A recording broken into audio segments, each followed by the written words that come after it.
Voici Antoine, un vigneron passionné.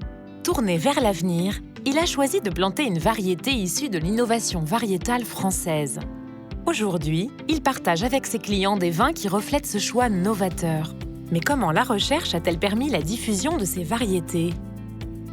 L'innovation variétale repose sur deux approches. La création de nouvelles variétés en partenariat avec INRAE et les interprofessions vitivinicoles, et la sélection parmi les ressources variétales patrimoniales ou étrangères existantes. Pour créer de nouvelles variétés de vignes, Loïc réalise des hybridations sexuées.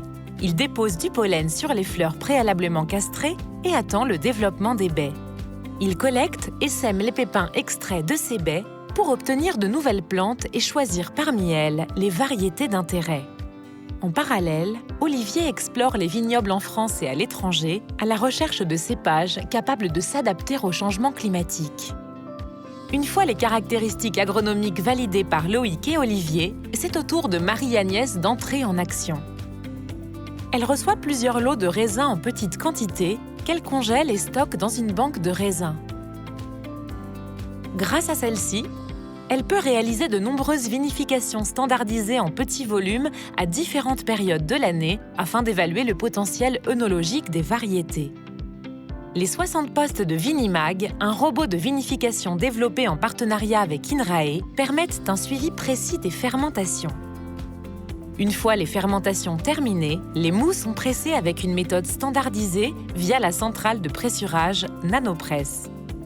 À partir de plusieurs critères œnologiques, Marie-Agnès sélectionne les variétés les plus pertinentes. De son côté, Marie-Charlotte, microbiologiste, met son expertise au service de Marie-Agnès pour lui proposer des levures et bactéries qu'elle a sélectionnées pour leur intérêt dans le contexte de changement climatique. Bingo!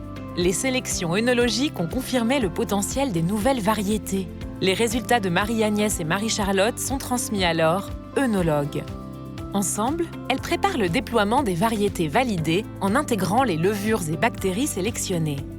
Il reste à déterminer sur quel terroir elles donneront le meilleur d'elles-mêmes.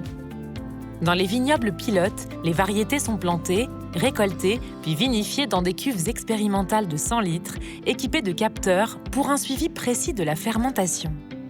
Cette étape permet d'inscrire ces variétés au catalogue français pour les rendre disponibles à la filière. Les variétés ont validé leur potentiel agronomique et œnologique.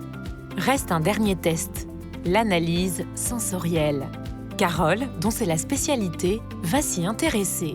Elle interroge des experts sur les caractéristiques des vins et les consommateurs sur leur appréciation. Les données sont collectées grâce à un logiciel développé par le pôle sensoriel IFV et Sicarex Beaujolais, Top Déguste. Les résultats révèlent les caractéristiques spécifiques du vin issu de cette variété ainsi que son acceptation par les consommateurs.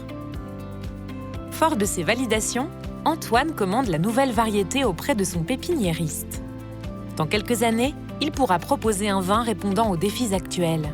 Adaptation au changement climatique, agroécologie et attentes des consommateurs.